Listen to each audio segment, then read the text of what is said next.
एक समय की बात है, एक बहुत बड़े साम्राज्य का एक बहुत शक्तिशाली राजा था। उस राजा की एक बहुत बुरी बात थी। वो बुरी बात यह थी कि अगर उस राजा के शासन में किसी से कोई गलती हो जाती थी तो उसकी सजा सिर्फ एक ही थी कि उस राजा के पास 10 जंगली कुत्ते थे और वो राजा उस गलती करने वाले आदमी को उन जंगली कुत्तों के सामने डाल देता था। वो कुत्ते उस इंसान को बहुत बुरी मौत देते थे। उस इंसान को इस तरह तड़पा तड़पा कर मारते थे, उसका मांस फाड़ देते थे कि उस इंसान को बहुत दर्दनाक मौत मिलती थी। तो गलती चाहे किसी से भी हो, सबकी सजा यही थी। इसलिए सब उस राज्य में बड़े खौफ से रहते थे। तो एक बार उस राज्य के महामंत्री से एक भूल हो जाती है, एक गलती हो जाती है और वो गलती हिसाब करने में होती है। अब वो महामंत्री राजा से माफी भी मांगता है कि मैं इतने सालों से काम कर रहा हूं, मुझसे हिसाब में कुछ गलती हो गई, मुझे माफ कर दीजिए। परंतु राजा बोलता है कि महामंत्री जी, आपको तो पता ही है कि हमारे राज्य में गलती की सिर्फ एक ही सजा है और वो सजा आपको भी मिलेगी। आप कुछ अलग नहीं है।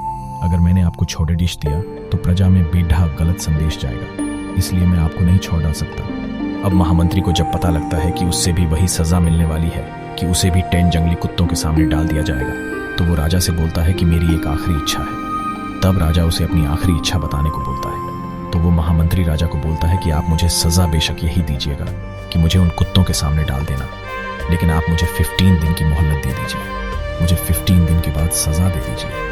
मैं राज्य से बाहर भी नहीं जाऊंगा, राज्य के अंदर ही रहूंगा। तब राजा उस महामंत्री की यह बात मान जाता है। अब 15 दिन के बाद उस महामंत्री को लाया जाता है। तब वो राजा खुद साथ चलता है कि महामंत्री को उन जंगली कुत्तों के सामने छोड़ डाच दिया जाएगा। अब महामंत्री को उस बेडे में छोड़ डाच दिया जाता है जिसके अंदर उसको कुत्तों के सामने डाला जाएगा।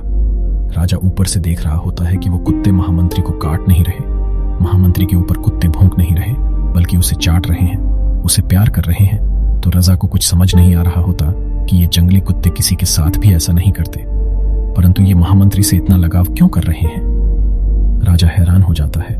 तब नीचे से महामंत्री मुस्कुरा के बोलता है, प्रभु, मुझे पता है कि आपके दिमाग में क्या चल रहा है। आप मुझे ऊपर बुलाएं तो मैं आपको बताऊं कि ऐसा क्यों हुआ। राजा उसे ऊपर बुलाता है। महामंत्री को सभा में बुलाया जाता है और महामंत्री राजा के सामने आके खड़ीढा हो जाता है।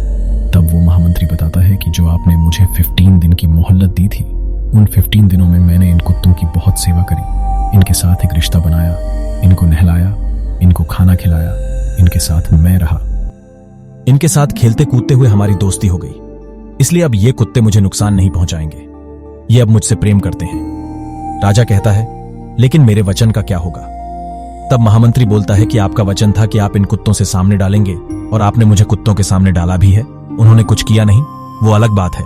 तो राजा मुस्कुरा के बोलता है कि अब तुम्हें छोड़ डाच दिया जाए। महामंत्री बोलता है कि महाराज, मैं एक बात और आपको बोलना चाहता हूं। उन कुत्तों की तो मैंने बस 15 दिन सेवा करी और उन कुत्तों का हृदय परिवर्तन हो गया और आपके साम्राज्य के लिए मैंने सालों की सेवा करी, लेकिन आपने उसे बिल्कुल अनदेखा कर दिया। यह मुझे बहुत बुरा लगा। तो दोस्तों, हमारी जिंदगी में भी ऐसा बहुत बार होता है।